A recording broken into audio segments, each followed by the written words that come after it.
bienvenue dans votre émission. Bienvenue dans votre émission. Bienvenue dans votre émission. La Réunion les Lalles. La Réunion les Lalles. La Réunion les Lalles.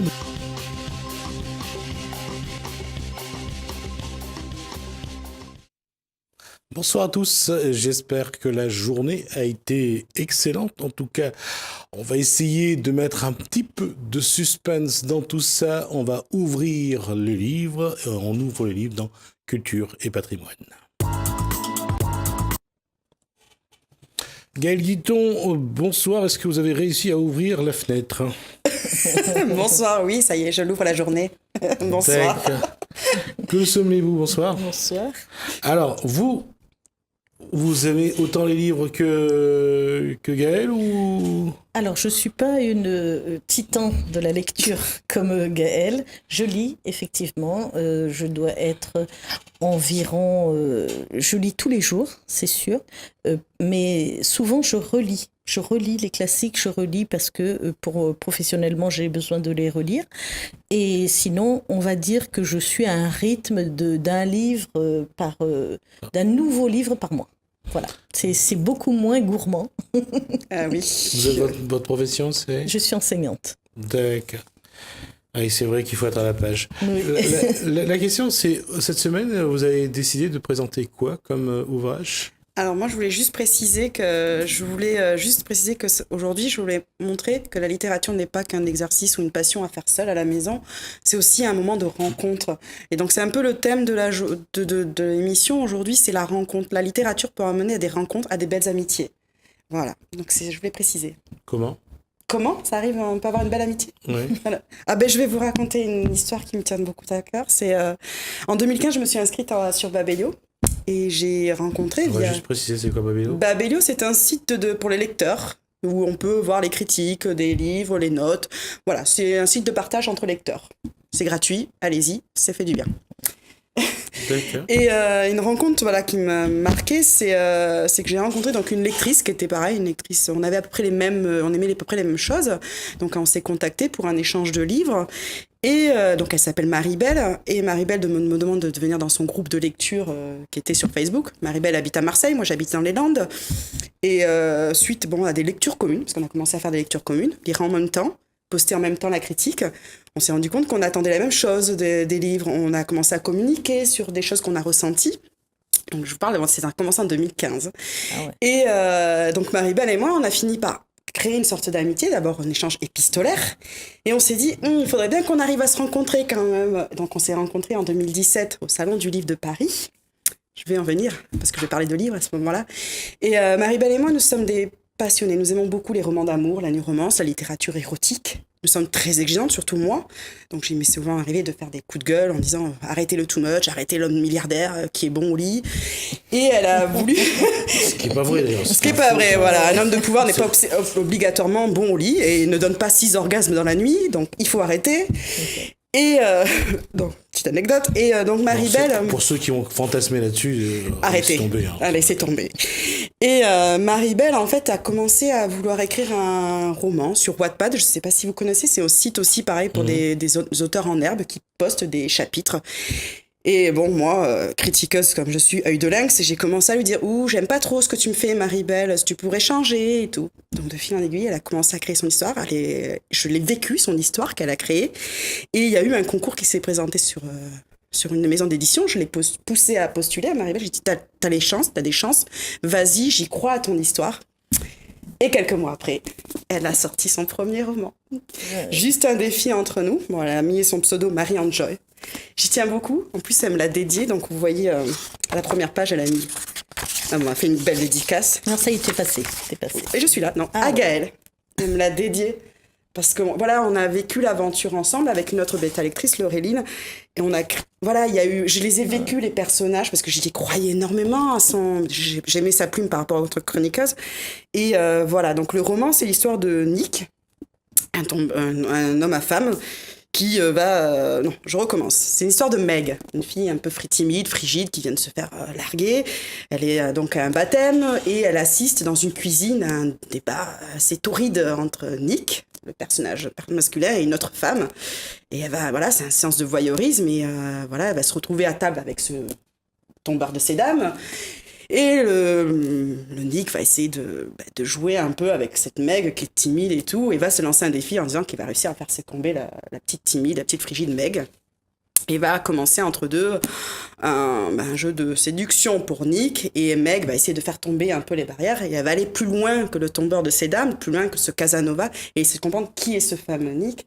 Donc voilà, donc Maribel a créé une romance un peu érotique, parce qu'il y a du sexe dedans. Quand même, c'est important. Et vous êtes rencontrés? Parce que ça reste pas que... Non, ça a été long. Oui, on s'est rencontrés au Salon du Livre. Notre première rencontre s'est faite au Salon du Livre de Paris. C'est Nick que vous avez rencontré au Salon du Livre? Non, mais non, c'est Maribel que j'ai rencontrée. Non, je n'ai pas eu cette chance de rencontrer Nick. Au Salon du Livre de Paris 2017. Et cette rencontre, elle a été énorme parce qu'on avait l'impression de se connaître. C'était naturel. On s'est refait encore une autre rencontre l'année d'après au Salon du Livre de Paris 2018. Donc, elle de Marseille qui débarque et moi des Landes. Vous voyez, donc ça fait, on se retrouve à la Tour Eiffel. Donc voilà, un moment magique, une rencontre. Et d'ailleurs, Maribel qui va venir me voir en mois de mai à La Réunion. Donc voilà, comme quoi, un livre, un livre, une histoire, une rencontre, un échange épistolaire peut se transformer en une très belle histoire d'amitié et aussi créer un livre que j'adore. D'accord. Voilà. Et comme sur la couverture du livre, on va juste regarder cette couverture que montre, j'allais dire Maribel, que montre Gaël. On voit, juste pour dire qu'il y a deux choses qui vont vous frapper. Il y a les cheveux de la jeune fille qui vont dans tous les sens. Oui. Donc c'est bien l'image qu'elle est un peu perturbée. Et le garçon qui est torse nu avec des tablettes de chocolat, un beau tatouage. On voit quand même que le contenu doit ressembler à la couverture. Oui, mais c'est très, très, oui, exactement, parce que d'ailleurs la scène, cette image représente une scène du livre. Donc quand Maribel m'a envoyé, parce que j'ai été là un peu pour la construction du livre, elle m'a envoyé des images qui proposaient des couvertures. Je sais qu'elle m'a envoyé une première couverture, j'ai dit il y a pas moyen, il est trop moche, ton Nick. Et qu'après elle m'a envoyé cette couverture, j'ai dit oui, je valide, avec Laureline, du coup la deuxième bêta lectrice. Et voilà, je l'ai vécu. C'est un livre que j'ai vécu la naissance, et que j'ai lu et relu, que j'ai corrigé, que j'ai passé des heures au téléphone avec elle en disant non, faudrait que tu changes ça et ça, que je lui ai donné des petites répliques que j'aime bien dire, où je la faisais rire. Et voilà, et voilà, et personnellement me touche, voilà, c'est vraiment pour celles qui aiment la romance érotique. Marianne Joy fait un très bon livre. Oui. Alors, on continue sur l'érotisme Non. On passe à autre chose. Non. On reste dans des histoires d'amour, là, avec Bernardin de Saint-Pierre, un classique de Paul et Virginie. Mais c'est pas le classique dont je vais vous parler aujourd'hui. Je voudrais vous présenter celui de Sam Long, de Jean-François Sam Long, L'île ou Séduire Virginie. En fait, Sam Long fait une réécriture du classique de Paul et Virginie. Et ce qui va différencier, c'est que sur le premier, on a le vieil homme, si vous voulez, assis sous le latanier qui raconte l'histoire. Enfin, c'est un récit emboîté, le récit d'un récit. Il nous raconte ce qu'il sait. Alors qu'avec Sam Long, on a une histoire que c'est Paul va prendre en charge son histoire. C'est Paul qui nous raconte. C'est Paul le narrateur de l'histoire. Et il va... Ce qui est quand même très fort, parce que Paul, dans le livre de Bernard Saint-Pierre, comme Roméo, il s'en va à la fin. Oui, alors voilà, mais là il s'en va pas à la fin. À la fin, c'est une fin heureuse. Paul, non, il ne s'en va pas. Virginie, évidemment, oui, va mourir dans le naufrage, mais Paul va reprendre sa vie en main, va reconstruire sa vie et va se dire, je n'oublie pas les souvenirs de Virginie, mais la fin, je me reconstruis, je repars sur autre chose. Et ce qui m'a plu dans cette affaire que Paul reprenne en charge sa vie, c'est que je le compare aux histoires de nos jeunes qui s'aiment et qui souvent doivent partir ailleurs. Virginie, elle devait rentrer en Angleterre. Nous, ici, nos jeunes n'ont pas de travail, donc ils sont obligés de quitter l'île pour, à un moment donné, revenir. Et donc, cette affaire de reprendre sa vie en main, c'est ça qui m'a plu.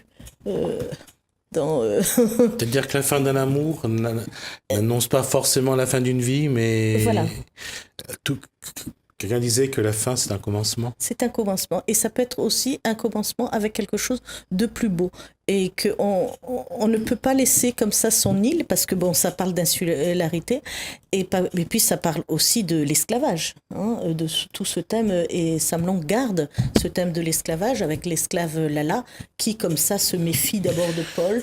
Mais de toute façon, quand on regarde, que ce soit Paul et Virginie, on regarde d'autres auteurs comme Alexandre Dumas, je crois que c'est lui qui a fait le Conte de Monte Cristo, C'est lui, si je me trompe. Oui, Là oui. aussi, la trame, c'est une histoire d'amour. Voilà. Dans Les Misérables de Hugo, Ah oui. l'amour de Cosette et de son... Et Faustine, sa fille, voilà. Donc, il y a, si on prend la Dame aux Camélias, entre Mademoiselle Gautier, je crois, et Je me souviens plus, ce jeune homme de la bourgeoisie, Oui. l'amour toujours interdit, on le voit à chaque fois. Là, il y en a... Lui, elle vient d'un monde qui est pas bien à l'époque, et le jeune homme vient souvent d'un monde qui est voilà. mieux. Oui, de mieux. D'une famille qui est Bourgeoise. pauvre. Voilà. Mm. Et là, ils sont tous les deux, et ces deux mamans qui vont élever ensemble leur fille, et qui, dans la version de Sam Long, et puis ces deux enfants vont s'aimer, quoi. Et encore une fois, là, si on faisait encore une analogie, l'inconnu du lac, Oui. qui va amener, je crois, la comédie musicale Casse-Noisette, je crois, de Oui, c'est Tchaïkovski. comme ça. On voit quand même que là, c'est là, entre l'imaginaire, le fantasme, l'amour dans les romans Bon. se finit souvent Oui, finissent souvent mal. Et là, le fait que ça se finisse bien, c'est quand même une ouverture. Et puis, il ne faut pas oublier que Sam Long fait partie de ces auteurs qu'on appelle le renouveau des écrits de La Réunion, et qui rayonnaient et qui essayent de porter l'âme rayonnaise, j'ai envie de dire, plus loin et plus haut, et de ne pas que se laisser... avec ce poids de l'esclavage, ce poids qui pèse sur ces personnages. Il essaye de les... Puisqu'on a parlé d'esclavage, Mais- l'histoire de Cala et de Zélindor, pareil, finissent Cala. mal. Zélindor qui enlève la mauvaise femme pour partir dans la montagne. Dans la montagne, C'est oui. également une histoire qui oui. part sur de mauvaises bases Ouais, ouais. et qui se termine dans le volcan. Ouais, voilà.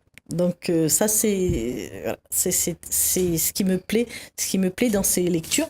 Alors, je vous ai emmené d'autres de Sam Long, parce que c'est un auteur que j'aime bien. En eau trouble, d'accord, En eau trouble. Donc ça parle aussi d'un jeune surfeur de 20 ans qui va disparaître à l'Ermitage, hein, avec nos histoires de requins. Donc ça actualise vraiment ses écrits. C'est pas un écrivain, je veux dire, qui se laisse enfermer que dans l'esclavage, parce que souvent on reproche à nos écrivains D'être misérabiliste, d'être voilà, toujours d'être dans cette toujours. forme d'esclavage. Eh ben non, son nouveau roman, non, ne le laisse pas. Les mots à nu non plus. Les mots à nu sont construits sous forme de proverbes, hein, de petits. C'est comme des essais. Hein, il a de petites phrases, et ça donne à réfléchir. Ça donne à réfléchir. Et souvent, pour pas revenir sur notre thème de rencontre littéraire, quand je suis en train de lire, je lis un peu partout, hein, chez le médecin, chez l'ophtalmo, partout. Et les gens me demandent c'est qui cet auteur. Et quand ils découvrent que c'est un auteur rayonné qui a écrit, Ça suscite la curiosité. oui, mais c'est pas encore reconnu. Et donc, j'ai rencontré beaucoup de gens comme ça à qui j'ai dû prêter des livres. Parce que c'était un fait, et là-dessus Gaël va dire, on lit toujours les livres qui ont plu aux autres, Oui, Oui, par essence, par oui. habitude. Oui, c'est vrai, parce que y a certains auteurs qui sont mis plus en avant que d'autres, et donc du coup, on n'ose pas sortir. Voilà, il y en a qui osent sortir avec d'autres livres qui sortent un peu des sentiers battus, et qui interpellent à ce moment-là la personne qui est en face. Moi, je sais que j'aime bien regarder quand je me balade quelqu'un, voir ce qu'il lit et tout, et je serais plus attirée par une couverture que je ne connais pas, un auteur que je ne connais pas, que voilà un Guillaume Musso, quelqu'un que je vois avec un Guillaume Musso, quoi. oui. On a vu Effectivement. Da Vinci Code de Dan Brown. Dan Dan Brown. ouais. Et l'effet qu'a eu le film, tout le monde a eu envie de lire le Oui. livre après. C'est vrai. Tout le monde a vu le film, après ils ont eu envie de lire le livre. Pareil pour Le Seigneur des Anneaux, je crois, Ouais. ça a apporté beaucoup de lecteurs. Moi, j'ai lu Les Seigneurs des Anneaux après. Et puis on l'a vu surtout avec Harry Potter pour les jeunes. Oui, c'est vrai. Et même, ils sont allés chercher des indices. Je me souviens que quand je me baladais à Paris, je voyais des gens chercher des indices qu'ils avaient lus dans le livre. Ouais. Et donc, ils regardaient les gargouilles et ils se demandaient, mais où sont les inscriptions qu'il y avait dessous. Donc, c'est vrai que le livre, ça peut aussi emmener très loin. Oui. Et c'est un paradoxe, puisqu'on en parle, la télé a quand même donné un peu plus d'envie de lire. Pour les jeunes surtout, on le voit avec tout ce que Disney a fait Oui. et ressorti après en ouvrage, Oui. en livre, que tous les dessins animés, hein, La Belle et la Bête, Notre-Dame de Paris, la Reine des Neiges a été... Ouais. Là, il y a aujourd'hui, la télé, c'est un paradoxe. D'abord, on lit le livre, après on regarde le film. Aujourd'hui, on regarde le film, après on va lire. On va chercher le Ah ouais. livre, oui. Putain. Mais après, ce que j'ai remarqué aussi beaucoup plus, c'est que la télé, dans les films aussi, au cinéma, il n'y a plus de scénarios vraiment originaux. Maintenant, les scénaristes vont chercher souvent des best-sellers, des livres qui sont sortis, qui ont marqué les esprits. Et du coup, on voit beaucoup de films, même des gens ne savent pas qu'en fait c'est tiré d'un livre à la base. Je pense à La forme de l'eau de Guillermo del Toro. Très peu de personnes savent que c'est un livre à la base, d'abord. Et pas un très magnifique film, mais c'était un livre à la base. Ah, Donc voilà, ça, il y a certaines choses que des fois on ne le sait pas. Et voilà, je pense. Il y a une chose que le livre apporte que le film ne met pas, c'est le livre se donne le temps Oui, d'arriver dans certaines situations. Voilà. On est souvent déçus. En fait, les lecteurs vont être souvent déçus quand ils vont aller au cinéma pour voir le film parce qu'ils seront attardés sur certaines choses que le film ne va pas faire ou va ressentir certaines émotions que le film ne va pas réussir à dégager. Donc, ça m'est très souvent. Je suis parfois déçue, en fait, quand je vais voir le film. D'ailleurs, dans la littérature française, ils ont eu du mal avec les livres de Zola, de Germinal. Oui. Germinal. Ah oui, ça a été compliqué. C'est compliqué parce qu'ils prennent tellement de temps pour placer l'intrigue. Ils s'attachent beaucoup aux faits historiques, Zola, et on voit la difficulté après. Quand les gamins, quand ils sont en première et en terminale, on leur montre en seconde et en première, on leur montre les pavés des Rougon-Macquart, par exemple. Oui, il faut avoir envie, hein. C'est pénible, oui, à lire. Mais je rebondis là sur Zola, le film avec Depardieu et Renaud. Eh ben, il y a énormément de coupures. Il y a énormément de coupures. Il y a beaucoup de scènes qu'ils n'ont pas pu. C'est trop long. Voilà, c'est ça. Zola prend du temps pour placer le contexte sociétal, le contexte historique, le contexte psychologique. C'est énorme. Ouais. La description, toute cette belle description, même si on a la caméra, on a des travelling, on a toute une technique moderne qui aide à mettre en place la scène, on l'apprécie pas autant. Pour le lecteur, il y a forcément une frustration parce que parfois 10 pages, c'est une image. C'est ça. C'est exactement ça. Pour moi, certains livres devraient être en série. Et je pense que de plus en plus, certains scénaristes pour moi, certains livres devraient être en série parce que ça prend le temps de détailler le livre comme il le faut. Je repense à 13 Reasons Why, une série qui est sur Netflix. Donc voilà, c'est un roman qui m'a marqué et ils ont décidé de le faire en série. Et je trouve qu'ils ont très bien amené, en fait, parce qu'ils auraient fait en film, ils auraient gâché. C'est l'histoire d'une jeune fille en fait, qui se suicide et envoie 13 cassettes à une personne pour dire pourquoi elle s'est suicidée. Et ils ont fait en 13 épisodes. Chaque cassette, chaque série. Et je trouve que c'était bien fait. Et je repense aussi à Justin Cronin qui a fait une trilogie qui s'appelle Le Passage. Là, pareil, aux États-Unis, ils l'ont adapté en série. Et je trouve bien, parce que ça aurait été en film. C'est la reprise du film d'Alain Delon ? Non, c'est rien un à passage. voir. Non, c'est d'accord. Le Non, rien à voir. Le Passage, c'est un film, une saga science-fiction avec des vampires et manipulation génétique. Et donc, les États-Unis ont racheté les droits pour en faire une série. Et je trouve bien, je n'ai pas encore vu le résultat, mais ce livre méritait d'être en série et non en film. Et Madame de Bovary qui a été mis en film dans La Belle Personne, on retrouve pas Heureusement qu'ils ont dit que c'était une... mais on le retrouve pas. C'est Flaubert que Madame Bovary. C'est difficile de retrouver parce que Madame Bovary, c'est très complexe. Tout le contexte même de l'époque. Une bourgeoise qui s'embête parce que son mari... les médecins de campagne. Les médecins de campagne. Et qui veut monter à Paris. Donc quand il monte à Paris, oui. Alors elle se réfugie dans ses romans. Mais rappelez-vous Le Diable au corps. Ouais. Le Diable au corps. Que ce soit en film, en plus c'était en noir et blanc, donc que ce soit en film avec Gérard Philippe, je crois, que ce soit en film ou en livre, il faut prendre le temps pour... Parce que là aussi, ils sont bien écrits, parce qu'on se demande toujours si on était à la place de cette femme, qu'est-ce qu'on aurait fait, si on était à la place du mari, qu'est-ce qu'on aurait fait, c'est pas évident. En tout cas, merci, on aura pris plaisir à échanger là-dessus. Ça vient de faire... Ah oui, allez-y, mais puisque... rapidement. Alors, je tenais à vous présenter ce livre, hein. Noir n'est pas mon métier. Ce sont des jeunes comédiennes, actrices et danseuses noires qui ont écrit, qui sont mis en communauté et qui témoignent. Donc, il y a 16 témoignages de nos acteurs pour dénoncer la non-représentativité des femmes noires au cinéma. Donc voilà, donc je me suis dit, quand j'ai vu ce film et je les ai vus monter les gradins de Cannes, du festival de Cannes, en brandissant leur poing, je me suis dit, mais c'est bizarre. Alors, le point, c'est pour les Black Panthers. ça rappelle les Jeux Olympiques de Mexico en 1968, où les Black Panthers se sont manifestés parce que contre la loi de ségrégation aux États-Unis. Voilà. Alors, je me suis dit, bon, je vais aller lire ce livre pour voir un petit peu qu'est-ce qui se passe, parce que dans la société française, à mon avis, c'est que les femmes noires sont quand même bien représentées. On est dans tous les métiers partout, un peu de partout dans la société.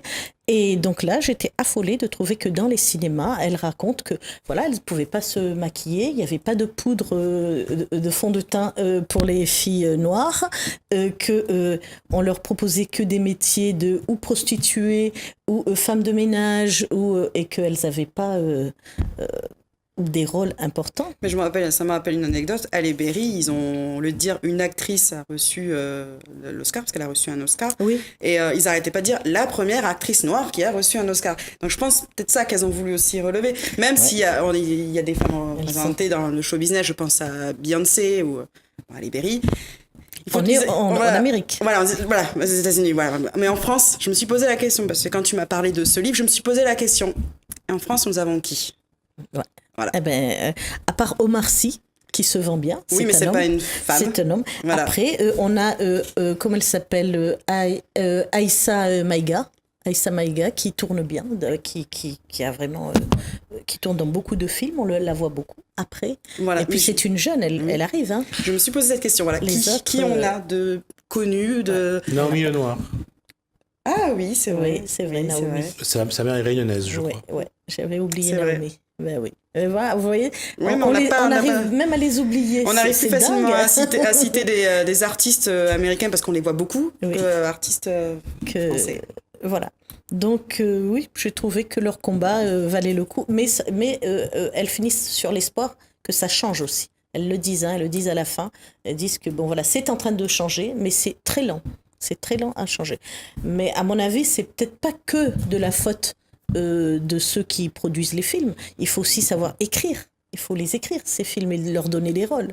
Donc là aussi, peut-être qu'il faut les creuser, puis il faut aller chercher ceux qui écrivent, des réalisateurs. Voilà.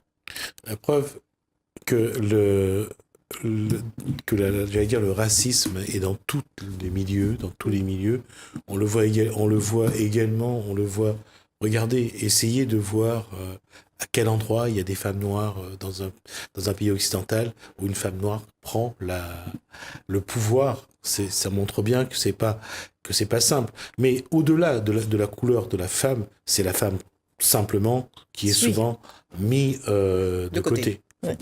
C'est d'abord la femme. Je ne crois pas que c'est la couleur qui importe. C'est d'abord la femme qui est écartée du pouvoir. Oui, à un moment, on avait le mouvement... MeToo. Ni pute ni soumise. Voilà, je pensais ni pute ni soumise. Ça aussi, ça avait fait un grand débat parce que ces femmes-là, Elle cherchait aussi à exister. Bah, la femme se bat toujours pour exister d'une façon ou d'une autre. Mais ça C'est montre vrai que- bien que nous sommes loin de l'égalité des sexes, que nous sommes loin Non, de bien on n'y des est pas choses, encore. et que nous avons encore du chemin à faire avant que l'homme accepte que la femme lui est supérieure.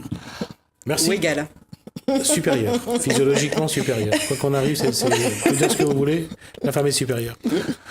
Merci à vous deux donc Merci. pour ce moment. En tout cas, j'espère que vous avez pris plaisir à découvrir les livres, à parler d'érotisme, à parler de tout. Merci en tout cas de nous avoir suivis et merci de rester fidèles. Bienvenue dans votre émission. Bienvenue dans votre émission. Bienvenue dans votre émission. La Réunion Léla. La Réunion Léla. La Réunion Léla.